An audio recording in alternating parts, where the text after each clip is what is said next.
Steel ప్లాంట్ను పరిరక్షించకపోతే రాజీనామా చేస్తామని టీడీపీ రాష్ట్ర అధ్యక్షుడు గాజువాక ఎమ్మెల్యే పల్లా శ్రీనివాసరావు స్పష్టం చేశారు. కోర్మన్నపాలెం రిలే నిరాహార దీక్ష శిబిరాన్ని ఎంపీ శ్రీభరత్తో కలిసి శనివారం సందర్శించారు. ప్లాంట్ క్లిష్ట పరిస్థితులను ఎదుర్కొంటున్న నేపథ్యంలో ఆయన మాట్లాడుతూ ప్లాంట్ను పరిరక్షించడమే తన లక్ష్యంగా పేర్కొన్నారు. లేకపోతే రాజీనామా చేసి తమతో కూర్చుంటామన్నారు. స్టీల్ మంత్రి గారు వచ్చారు, వారు ఒక భరోసా కల్పించారు. అయితే ఆర్థిక పరమైనటువంటి సహాయం అందించాల్సినటువంటి అవసరం ఉంది. ఆ నమ్మకం ఖచ్చితంగా మనకు అందుతుందని మాకు నమ్మకం వచ్చిన తర్వాత వీళ్ళకి కార్మికులందరికీ కూడా భరోసా కల్పించడానికి ఇక్కడికి వచ్చామని చెప్పి తెలియజేస్తున్నాం.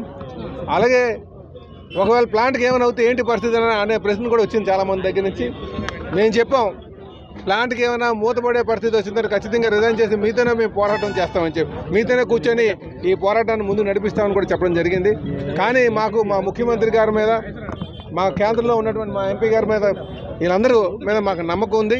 ఖచ్చితంగా స్టీల్ ప్లాంట్ని మళ్ళీ రివైవ్ చేసి పునరుద్ధరించి పూర్తి స్థాయి సామర్థ్యంతో నడిచే విధంగా మేము చేస్తామని చెప్పేసి కార్మికులకు భరోసా కల్పించి మేము ఇక్కడి నుంచి సెలవు తీసుకుంటున్నాం.